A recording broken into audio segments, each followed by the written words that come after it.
My son demanded I pay off his wife's $300,000 debt as if I were some sort of endless ATM. "Don't disappoint me, Mom," Daniel said. His voice cold, eyes glued to his phone. 6 hours later, my bank account was empty. When they returned that evening for the cash, they found my house deserted, my suitcase gone, and only one envelope on the kitchen table. What was inside turned their faces white as ghosts. Before we continue, make sure to follow and support this channel. You won't believe what happened next. The doorbell rang at 7:30 on a Tuesday morning, 3 sharp, impatient rings that cut through the silence of my house like a knife. I already knew who it was before I even reached the door. My son Daniel never showed up unannounced unless he needed something. I left my half-finished cup of tea on the counter and walked slowly down the hallway. Through the front windows, I could see his car, a shiny black SUV, parked crookedly in the driveway.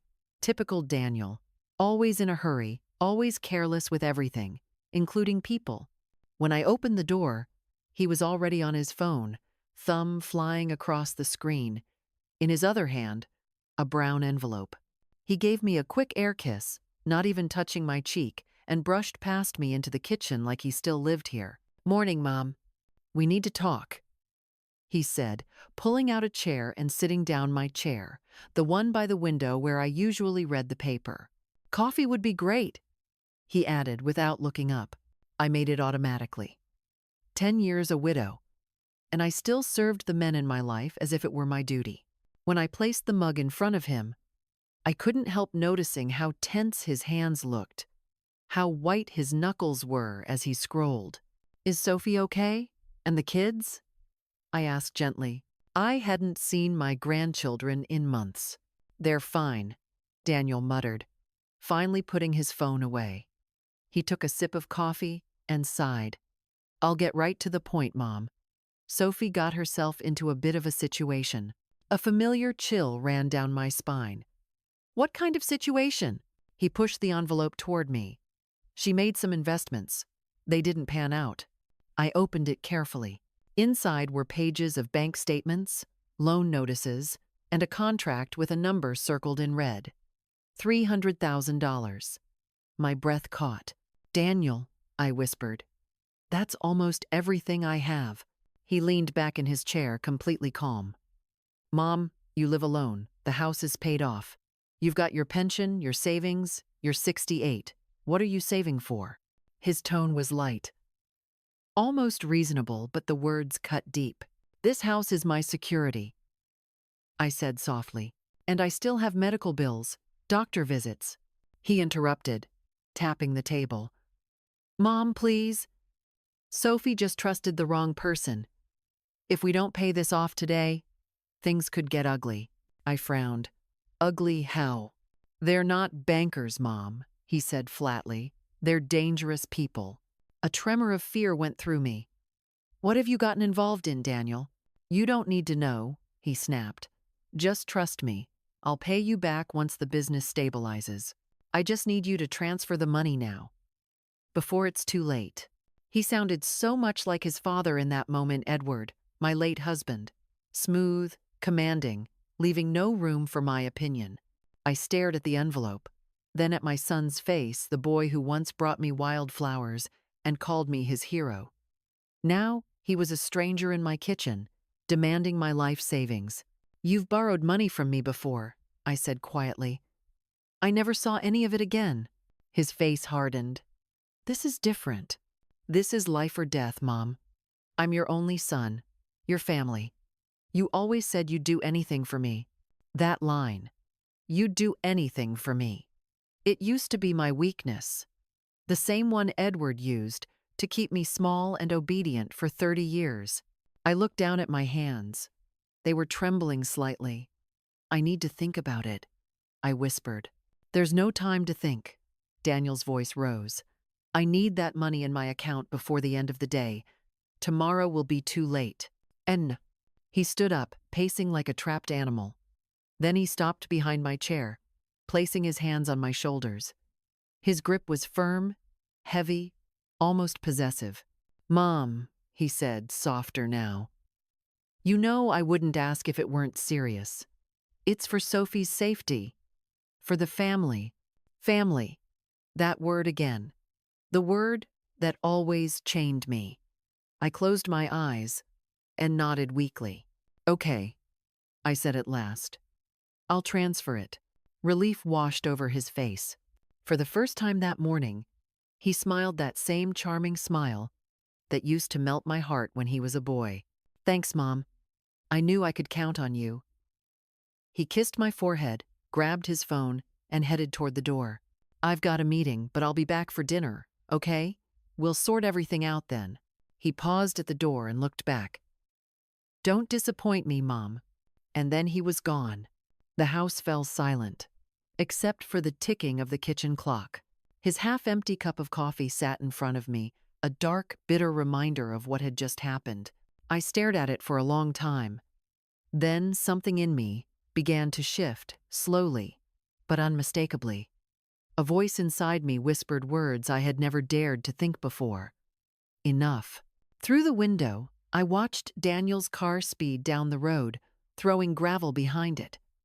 That's when the idea first formed in my mind, an idea the old Margaret would never have considered. I picked up my phone and dialed a number I hadn't used in years. Marissa, I said when she answered. It's Margaret. I need your help. Marissa arrived half an hour later. We'd been friends since college before I dropped out to marry Edward. She'd always been the strong one, the practical one. A lawyer, independent, everything I wasn't. When I told her what Daniel had done, she nearly dropped her tea. $300,000. Margaret, that's insane.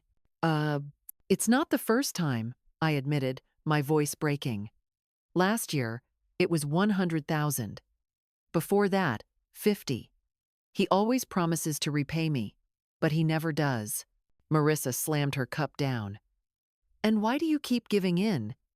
You're one of the smartest women I know. How can you not see what he's doing? I didn't have an answer, just a whisper. He's my son. And you're his mother, not his bank, she snapped. Edward manipulated you for decades, and now Daniel is doing the same thing. When does it stop, Margaret? I looked out the window at my garden. The roses were blooming again after years of failing in bad soil. They had survived neglect, storms, and cold, just like me. Today, I said suddenly. It stops today. Marissa stared at me, then smiled. Finally, we spent the next hour planning quietly. She would help me open a new account, one Daniel didn't know existed, and transfer my funds there. Then I would pack my bags and leave before he came back for dinner. It sounded outrageous, impossible. But as I listened to my own voice explaining the plan, I realized how calm I felt. Fearful, yes, but also free. When I opened my closet later that afternoon, I stared at my clothes, my memories, my life neatly folded on those shelves. I didn't want to take much, just essentials, my medication, important papers, and a few keepsakes that still meant something to me. At the bottom of the dresser, I found a small wooden box, my secret stash. Just a few $1,000s I had saved over the years from selling baked goods and handmade scarves. My tiny rebellion. I slipped it into my bag and took one last look at the house that had been both a home and a cage. For the first time in years, I wasn't waiting for anyone's approval. By the time the sun began to set, I was ready, and for the first time in my life, I was the one about to disappear. At the bank, the manager looked puzzled when I told him I wanted to transfer every cent from my account. Mrs. Evans, he said cautiously, that's a considerable amount. Are you sure you want to move all of it? Yes, I said firmly, surprising even myself. And I don't want any statements mailed to my address. Everything must stay digital. He hesitated for a moment, then nodded and began the paperwork. As I signed each page, I could almost feel the weight lifting off my shoulders. Each signature was a small act of rebellion, a quiet declaration of freedom. When we walked out of the bank, the Florida sun hit my face. It felt warmer than usual, almost forgiving. Marissa slipped her sunglasses on and gave me a look of approval. "Well," she said, "you just took the first real step of your new life." I laughed softly, though my voice trembled. "It feels terrifying." "It's supposed to," she said. "Freedom always feels like fear at first." We stopped by her law office next. She arranged everything quickly: power of attorney, legal protections, documents that would make it nearly impossible for Daniel to reverse what I'd done. Watching her work reminded me of who she was back in college. Confident, sharp, never apologizing for her strength. At one point, she looked up from her laptop and smiled gently. "You know, Margaret, I've waited decades to see this version of you." I smiled back, though tears welled in my eyes. Better late than never. When the documents were signed and sealed, Marissa grabbed her car keys. "Now," she said, "let's get you out of that house." Back home, the afternoon light was fading, painting the kitchen golden. The same kitchen where Daniel had sat that morning, cold and demanding, now felt like a ghost of itself. I opened the drawer and pulled out a piece of stationery. My hand trembled as I began to write. "Daniel, by the time you read this, I'll be gone. You said not to disappoint you, but I think you'll find that I finally have. I'm disappointed too. Disappointed in how easily I allowed myself to be used, to be diminished, to be afraid. This money you wanted isn't yours. It's what's left of my life, and I'm taking it with me. Don't look for me. Don't call. Maybe one day you'll understand that love isn't about control or obligation. It's about respect. And that's something I've finally learned to give myself." "Mom," I folded the note carefully and slid it into a white envelope. On the front, I wrote his name in large, steady letters. Daniel. Marissa stood quietly behind me. "You ready?" I looked around one last time, the photos on the walls, the clock ticking softly, the faint smell of roses from the garden outside. "I'm ready." We packed quickly, just one suitcase and a few essentials. Marissa had already booked a flight to Miami for later that afternoon, where she owned a small beach apartment. I left my wedding ring on the nightstand next to Edward's framed photograph. His cold, smiling eyes seemed to watch me as I turned off the light. By the time we drove away, the sun was sinking behind the trees. I didn't look back. I didn't want to. The highway stretched out in front of us, endless and open. For years, I'd dreamed of escaping, of driving without knowing where I was headed. Now it was happening. As the city disappeared behind us, Marissa glanced at me. "You okay?" I exhaled slowly. "I don't know yet, but I feel alive." She smiled. "That's a start." At the airport, everything moved in a blur: check-in, security, the rush of people around us. I kept expecting Daniel to appear, to grab my arm and demand explanations. But he didn't. We boarded the plane just as the sky turned orange and purple. As it lifted off the runway, I looked down through the window and whispered a silent goodbye to the life I'd left behind. Marissa squeezed my hand gently. "You just did something most people never find the courage to do." I didn't answer. I just watched the clouds drift by, feeling the tears slide silently down my cheeks. Marissa's apartment in Miami was small but beautiful, a cozy space overlooking the ocean, filled with warm light and the scent of sea salt.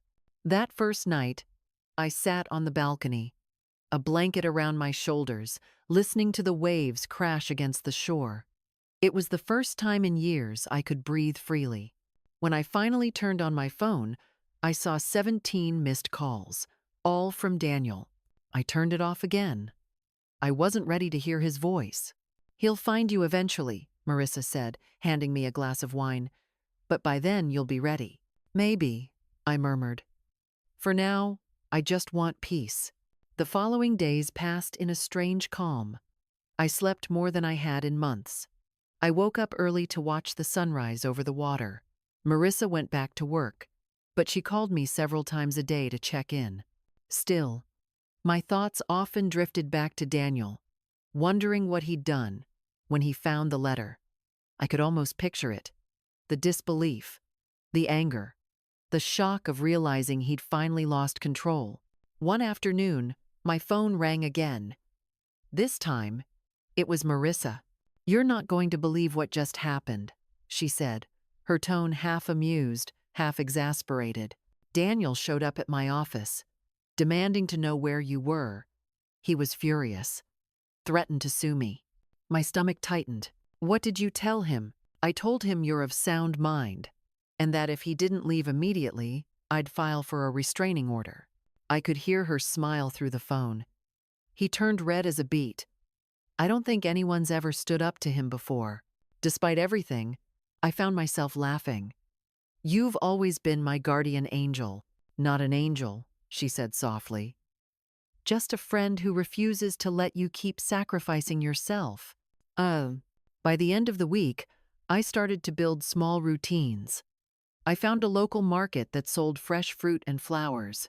I baked again, something I hadn't done since Edward's death. The simple smell of bread and sugar filled the apartment, reminding me of a version of myself I'd almost forgotten.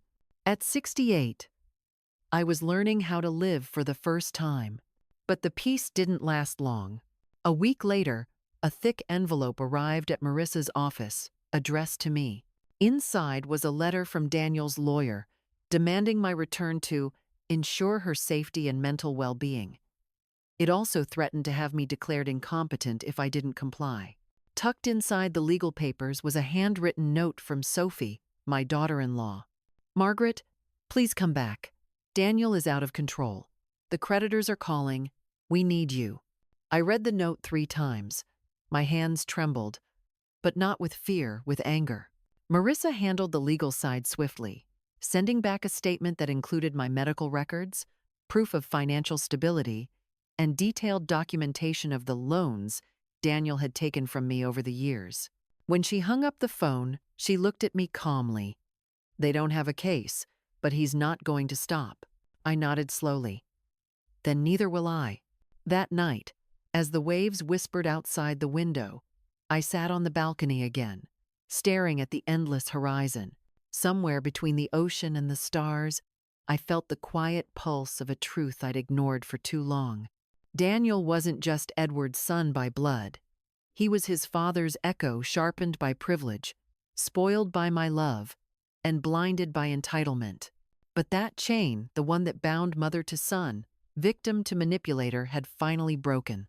And this time, I wasn't the one left in pieces. The morning the police knocked on my door, I thought my heart might stop. It was early, too early for visitors. The sound was sharp, insistent, echoing through the small apartment like thunder rolling over calm water. For a brief, terrifying second, I thought it was Daniel. I could almost hear his angry voice. Imagine the way his hand would slam against the door, his eyes filled with that cold, commanding fury. When I looked through the peephole, my knees nearly gave out from relief. It wasn't Daniel, it was a woman in plain clothes holding up a badge. "Mrs. Margaret Evans?" she asked when I opened the door, keeping the security chain on. "Yes, that's me. Detective Olivia Price, Miami Police Department," she said gently. "May I come in? We need to talk about your son." Those last 2 words made my stomach twist. I let her in. The morning sunlight poured through the windows, making the room look warmer than I felt. I offered her coffee, more out of habit than hospitality. She accepted with a polite smile, setting her small notepad on the table. "Mrs. Evans," she began carefully, "your son Daniel is being investigated for financial fraud, forgery, and possible ties to private lenders, some of whom have criminal backgrounds." Her words landed like stones. I'd always suspected Daniel's business dealings weren't entirely clean, but hearing it from a detective made it real. I had no idea," I stammered. "I knew he borrowed money. I knew he was struggling. But this?" Detective Price nodded. "We've reviewed several transactions in your name, Mrs. Evans. Did you ever sign any documents for him?" My throat tightened. Years ago, I admitted. He said it was for emergencies, to protect me, in case I needed help accessing funds. I trusted him. The detective sighed softly. It appears those documents were used to open multiple accounts under your name. Large sums were transferred through them. I felt dizzy. You're saying he stole my identity? She hesitated. Technically, yes. You're a victim in this case, but we'll need your statement. For a long moment, I couldn't speak. The room seemed smaller, the air heavier. My son, the child I'd carried, raised, defended, had used my name not just for money, but for crime. Will he go to prison? I asked finally, my voice barely above a whisper. That depends on the evidence, she said softly. But given the scope of what we've found, it's very likely. She gave me her card and stood. We'll keep you informed. In the meantime, Mrs. Evans, I recommend you stay cautious. Some of the people your son owes money to aren't safe to be around. When she left, I sat down at the kitchen table, staring at the half-empty coffee mug she'd left behind. The silence pressed on my chest like a weight. I'd spent 68 years of my life trying to protect my family. Now, the only way to save myself was to let my son fall.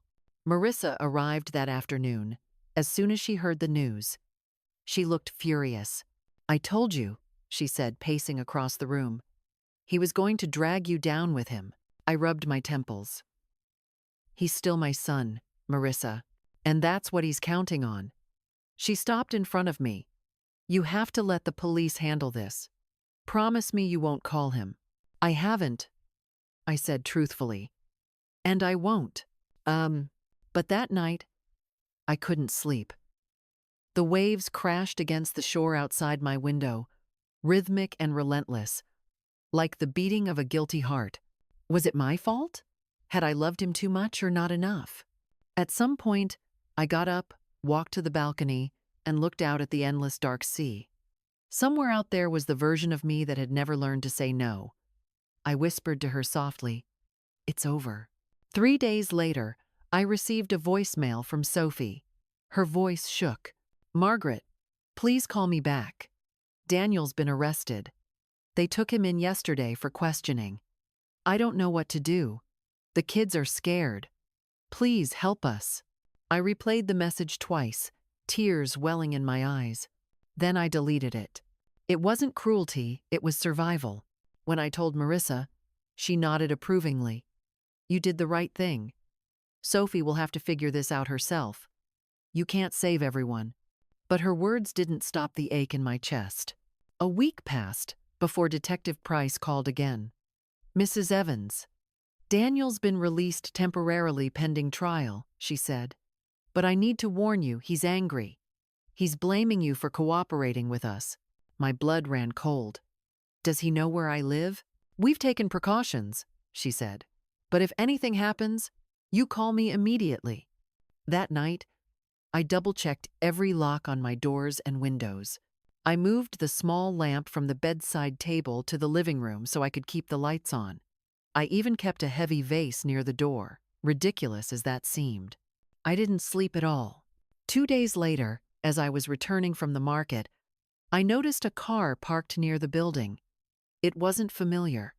The windows were tinted too darkly for me to see inside.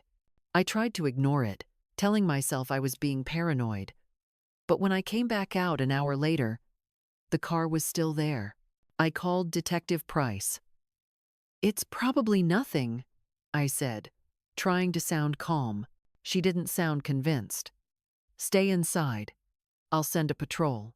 20 minutes later, a police cruiser pulled up. The suspicious car drove off before they even got out. The next morning, I found a note slipped under my door. "You shouldn't have crossed family, Mom." My hands shook as I read it. The handwriting was Daniel's. Marissa was at my apartment within the hour. "He's completely lost it," she said after reading the note. "We need to increase your security. I'll handle it." Within a day, cameras were installed around the building. 2 off-duty officers were hired to patrol the area at night.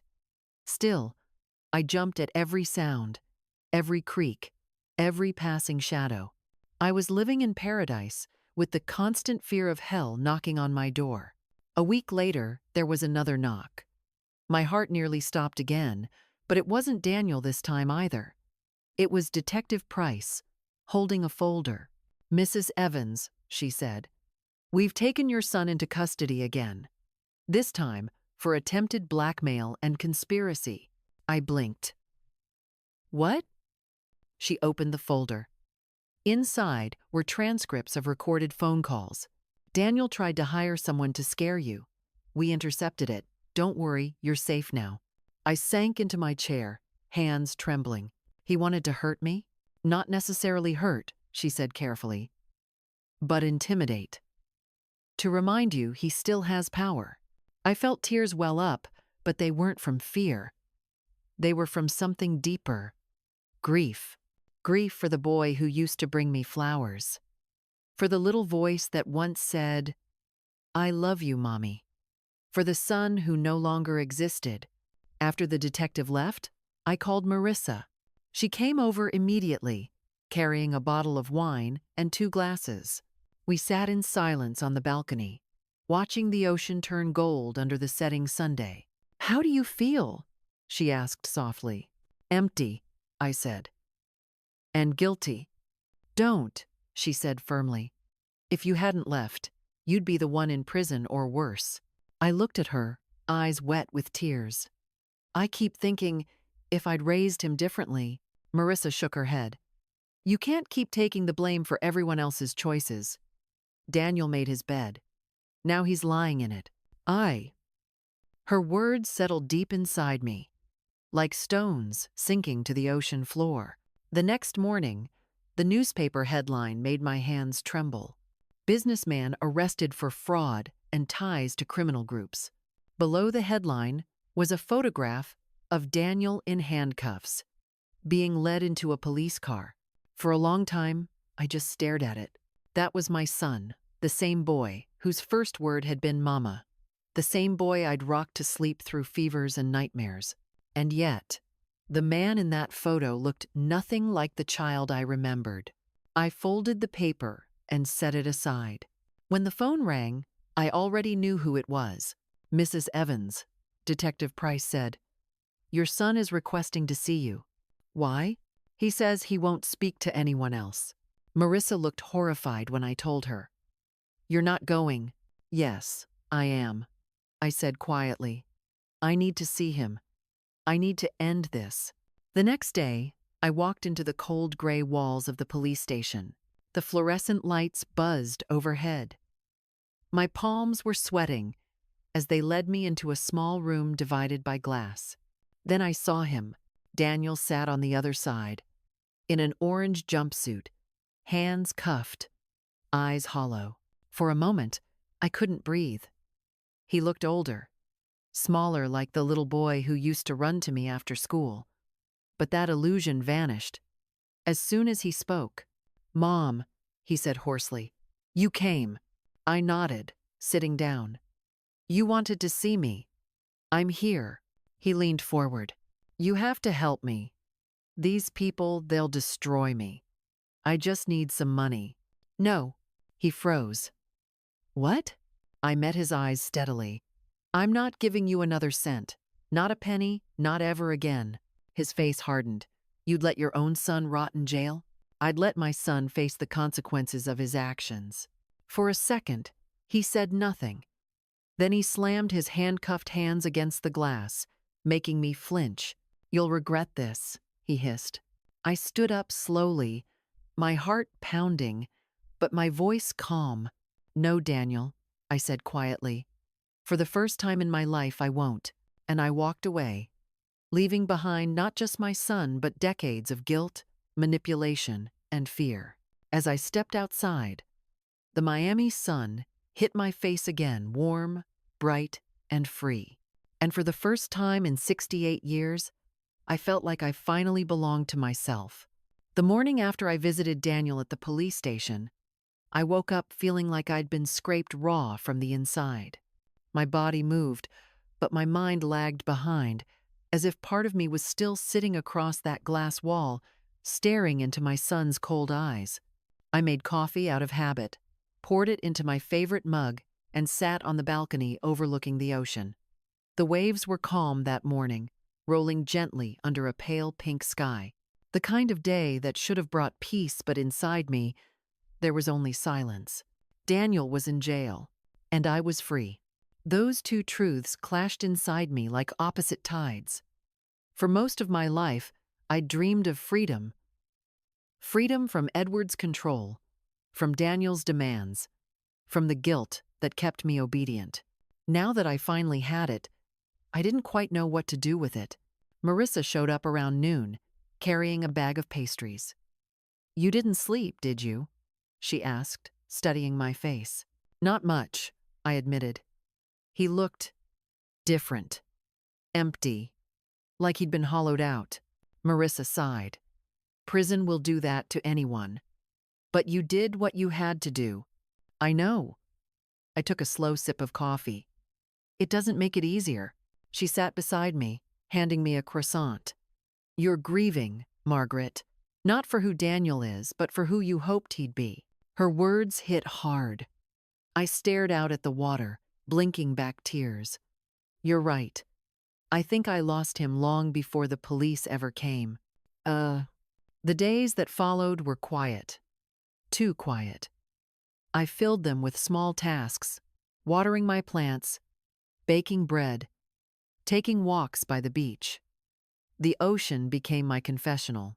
Every morning, I'd stand by the shoreline, letting the waves wash over my feet, as if they could pull the guilt out of me grain by grain. Sometimes I'd imagine Daniel as a little boy, again running barefoot through our old garden, laughing, holding my hand. Then the image would blur into the man he'd become, and my chest would tighten. I didn't cry much. Not because I didn't want to, but because the tears had all been used up long ago. A week later, Marissa called me from her office. "I got word from the prosecutor. The evidence is strong. Daniel will probably face trial in a few months." I nodded, though she couldn't see me. "Good," I said softly. Then, almost on cue, the doorbell rang. "I'll call you back," I told her and went to open the door. Standing there was Sophie, pale, thin, eyes red-rimmed. She looked smaller than I remembered, as if the weight of the world had pressed her down. "Can I come in?" she asked quietly. I hesitated for a moment but stepped aside. "Of course." She entered slowly, looking around the apartment like someone visiting a sacred place. "It's beautiful here," she said softly. "Peaceful." "It's mine," I replied simply. We sat on the small sofa. She wrapped her hands around the cup of tea I made for her, though she barely drank it. For a long moment, neither of us spoke. The silence between us was thick, heavy with all the things that had never been said. Finally, she looked up. "I came because I didn't know where else to go." I nodded, waiting. "Daniel's not the same," she continued, her voice trembling. "He's angry, blames everyone, especially you. He said you turned him in, that you ruined everything." I stayed quiet. "He's wrong," she added quickly. "He ruined himself. But the creditors those men he borrowed from, they're still out there. They've been calling, showing up at the house. I'm scared, Margaret. For me. For the kids." My heart clenched. "Where are they?" "At my parents' house in Idaho," she said. "Safe for now. But I don't know how long." I reached out and took her hand. "You did the right thing by leaving. You have to protect them. Daniel's choices are his, not yours." Tears filled her eyes. "He used me too, you know. I just didn't see it. Not until it was too late." "I know," I whispered. "I lived that story too." She looked at me, confused. "What do you mean?"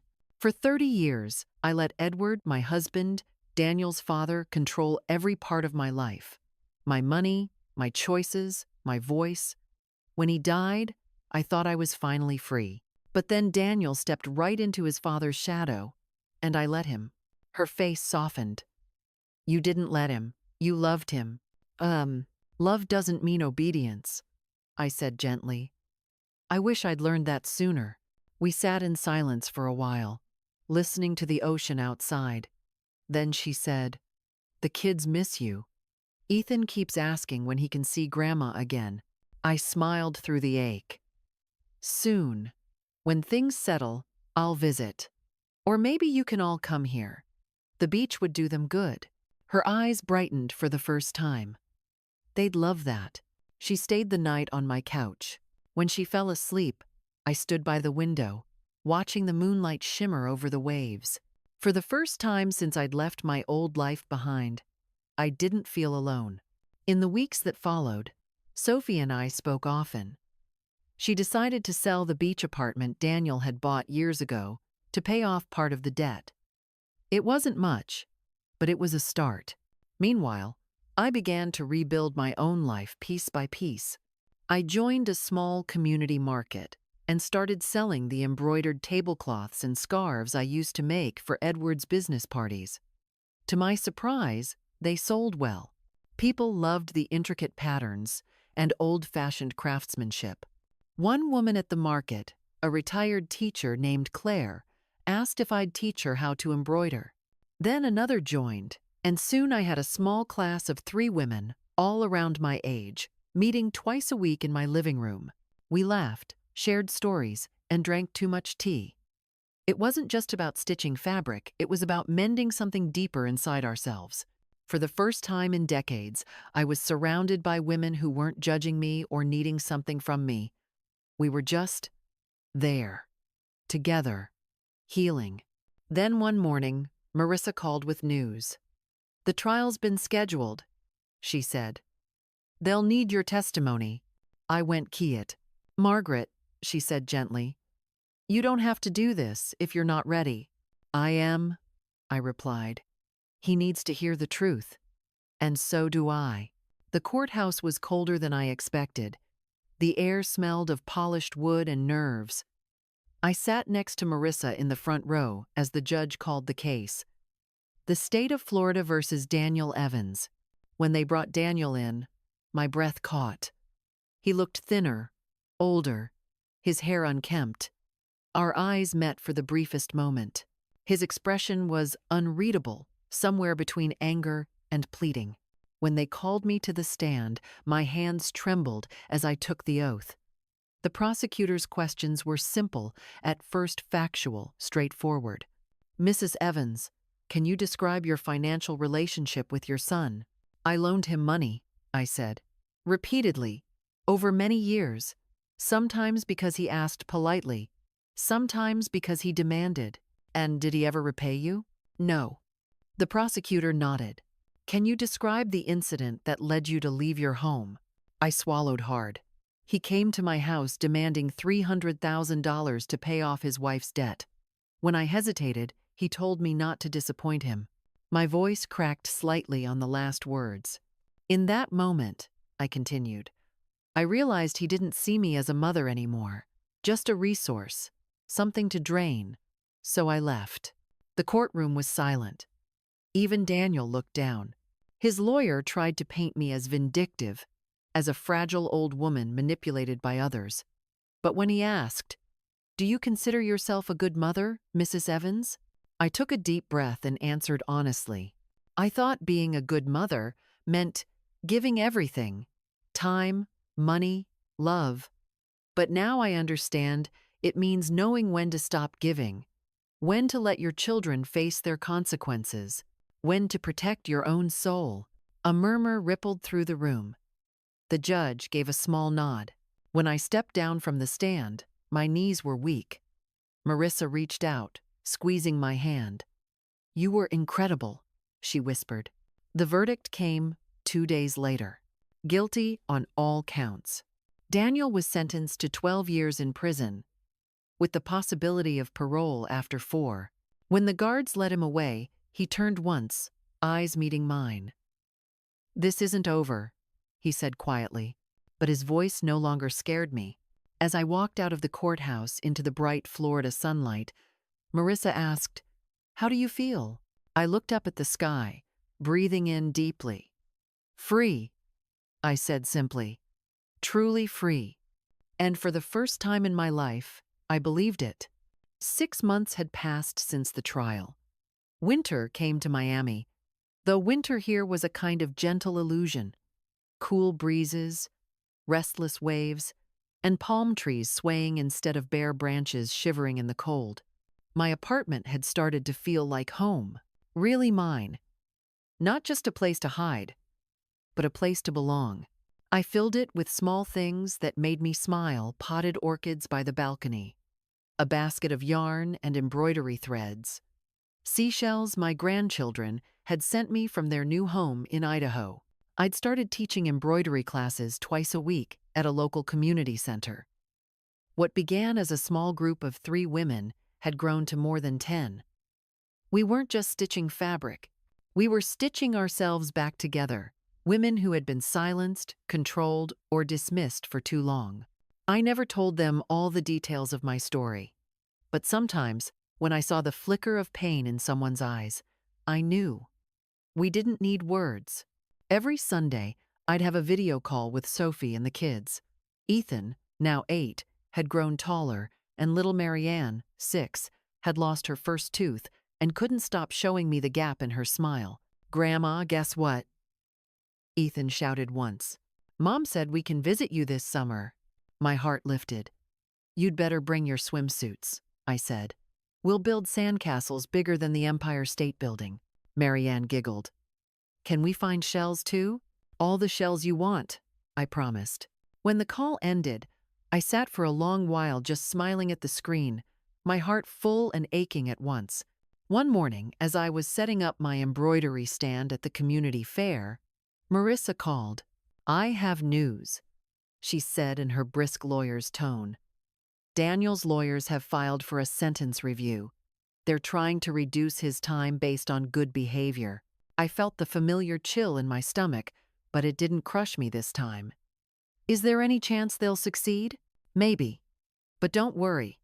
He's still in a high-security facility. And even if the sentence is reduced, he won't get out for years." I nodded, though she couldn't see me. "Thank you, Marissa, for everything." And she paused, her voice softening. "You've changed, Margaret. A year ago, you'd be in tears over this. Now you sound strong." I smiled faintly. "Maybe I am." That night, after dinner, I checked the mail slot outside my apartment and froze. There was a letter. No return address. But I recognized the handwriting instantly. "Daniel." For a moment, I considered throwing it away. But curiosity, no, something deeper, made me bring it inside. I sat on the couch, staring at the envelope until my tea went cold. Finally, I opened it. "Mom, I don't know if you'll even read this. I wouldn't blame you if you didn't. I just wanted to say I'm sorry. Not for getting caught. Not even for going to prison. I'm sorry for the things I said to you.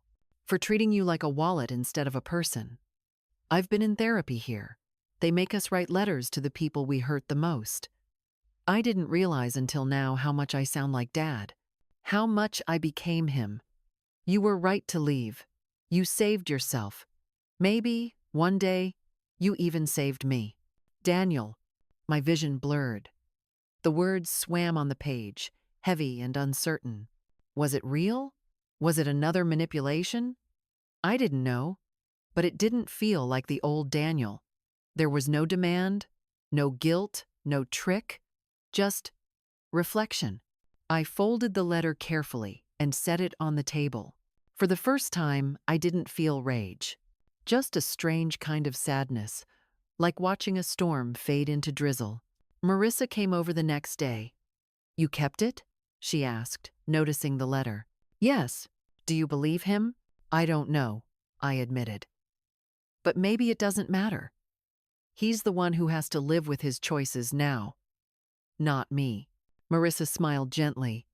"That's progress."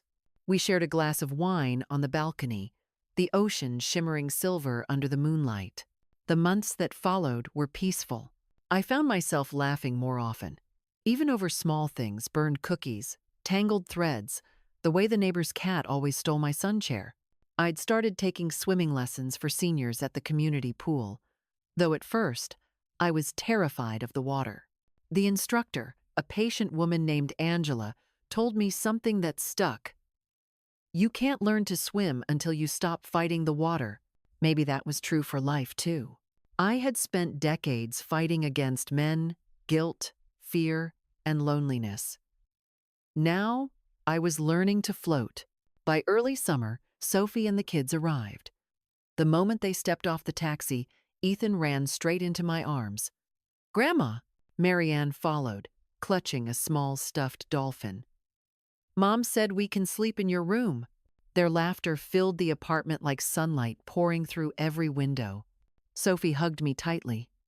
"It feels like forever," she whispered. "I'm so glad you came," I said, holding back tears. We spent the days at the beach collecting shells, building sandcastles, eating ice cream that melted too fast in the Miami heat. At night, we cooked together, the kids giggling as they tried to flip pancakes. For the first time, I saw Sophie smile without strain. She had color in her cheeks again, her eyes softer, freer. One evening, after the kids fell asleep, she and I sat on the balcony watching the waves. "I got a letter from Daniel, too," she said quietly. I turned to her, surprised. "And?" He said he's been working in the prison garden. That planting things helps him feel human again. I thought about that for a while. "Maybe it does," she hesitated. "Do you think people like him can really change?" I sighed, looking at the horizon where the sky met the sea. "I don't know, but I think people can try. And sometimes trying is the beginning of change." Sophie nodded. "Ethan still asks about his dad. I tell him Daddy's learning to be a better person." "That's a good answer," I said softly. "Maybe one day it'll even be true." After they left, the apartment felt quiet again, but not empty. Their laughter still echoed faintly in the rooms, like the afterglow of something warm and real. A few weeks later, another letter came, shorter this time. "Mom, they're transferring me to a work program next month, planting trees along the coast. It's hard work, but I like it. The soil doesn't judge you, it just waits to see what you'll grow. Thank you for not giving up on me completely. Daniel." This time, I smiled. I didn't reply, but I placed the letter in a box with the first one. Not forgiveness yet, but acknowledgement. Life settled into rhythm again. My embroidery classes expanded.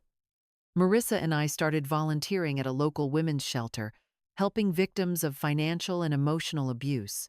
Every time I sat with those women, some younger than my son, some older than me, I saw pieces of my own story reflected in their eyes. The shame, the confusion, the lingering hope.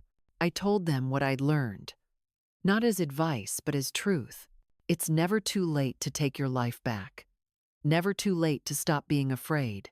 They listened, and some cried, and some smiled. And each time I shared those words, I felt something inside me heal a little more. One evening, as I walked along the shore at sunset, the sky streaked in shades of coral and gold, I realized how different everything looked now. The sea no longer felt like a threat. It felt like a companion, vast, unpredictable, but alive. I stopped to pick up a small shell, smooth and pale pink. It reminded me of the one Marianne had given me that summer. I whispered to the wind, "Thank you." Not to anyone in particular, just to life itself, for the pain that broke me, for the strength that rebuilt me, for the peace I'd finally earned. At 69 years old, I had no husband, no wealth, no illusions left. But I had something better. Myself. It was late autumn when I saw him again. The air carried the kind of softness that comes just before winter, the light a little weaker, the breeze cool but kind. I was walking along the beach with a basket of shells for my embroidery students when a group of men in tan uniforms caught my eye. They were clearing debris from the dunes, supervised by 2 correctional officers. At first, I didn't pay attention. Prison labor programs were common around here. Groups of inmates brought to clean the beaches, plant trees, repair fences. But as I walked closer, something in me shifted, a familiar posture, a slant of the shoulders. Then he turned. Daniel, the world seemed to stop. For a long moment, neither of us moved. His face was leaner, sunburned, older. There were deep lines around his eyes that hadn't been there before. He froze, the rake slipping from his hand, his expression flickering between disbelief and something I couldn't name. "Mom?" he said, his voice barely audible over the wind. I felt my breath catch in my throat. "Daniel," the guard noticed the tension immediately, stepping forward. "Sir, back to work. It's okay," I said quickly, raising a hand. "I'm his mother." The guard hesitated, studying me. Then he nodded slightly. 5 minutes. Stay close. Daniel approached slowly, as if afraid I might vanish if he moved too fast. When he finally stood in front of me, I could see the small tremor in his hands. "I didn't know you lived around here," he said quietly. "I didn't either," I replied, "until I saw you." We stood in silence for a while. The wind picked up, rustling the palm fronds behind us. "You look different," he said. "Healthier." "I am," I answered. "I've been taking care of myself." He nodded, eyes lowering. "Good. You deserve that." For a moment, I thought that was all we'd say. Then his voice broke slightly. "I wasn't sure I'd ever see you again. I didn't expect to," I admitted. "But maybe life has its own plans." He smiled faintly, though it didn't reach his eyes. "I guess it does." He told me he was part of a coastal rehabilitation program, planting trees and cleaning beaches as part of his sentence reduction. "It's hard work," he said, glancing toward the other inmates. "But I like it. It keeps my head clear." I looked at his hands, calloused, cracked, stained with dirt. They looked more human than I'd ever seen them. "I'm glad," I said softly. He hesitated. "Did you get my letters?" "I did." He swallowed hard. "Did you believe them?" I paused. "I wanted to. And maybe I do. Now." That seemed to ease something in him. His shoulders dropped. The wind carried the faint scent of salt and seaweed between us. "Mom," he said finally, "I know sorry doesn't fix anything, but I mean it. Every word. You were right about everything about Dad, about me, about the way I lived. I thought control was love. I thought money was respect. Turns out, I didn't know either." Tears stung my eyes, but I didn't look away. "We both made mistakes, Daniel. I stayed silent too long. I should have shown you what real love looked like without fear, without debt. Maybe then you wouldn't have learned his ways." He shook his head. "You did your best. I know that now." We stood there, the waves crashing gently against the shore, the years between us rising and falling with each breath. "Do you hate me?" he asked suddenly. The question hit me like a gust of wind. "No," I said quietly. "I don't hate you. I hate what you became, but I also see the boy you were the one who brought me seashells and called me his hero. I still love that boy." He looked down, blinking hard. "I lost him somewhere along the way." "Then find him again," I whispered. "It's not too late." The guard called out. "Time's up." Daniel nodded, stepping back. "Will I see you again?" "I don't know," I said honestly. "Maybe. But whether you do or not, I'll be hoping you keep walking toward the light." He smiled, faint but real. That's all I needed to hear. As he walked away, raking sand alongside the others, I watched him go until he disappeared into the line of men moving down the shore. For the first time, I didn't feel grief. I felt peace. That evening, I told Marissa what had happened. She listened quietly, sipping her wine. Well, she said after a long silence, life really does come full circle, doesn't it? I nodded. I didn't plan it. I just showed up at the right place at the right time. Or maybe, she said softly, you showed up at the right place for both of you. Her words lingered long after she left. Over the next few months, I continued seeing the work crews along the beach, though I never approached again.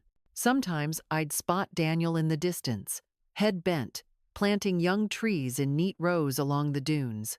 Once, he looked up and saw me standing far away near the boardwalk.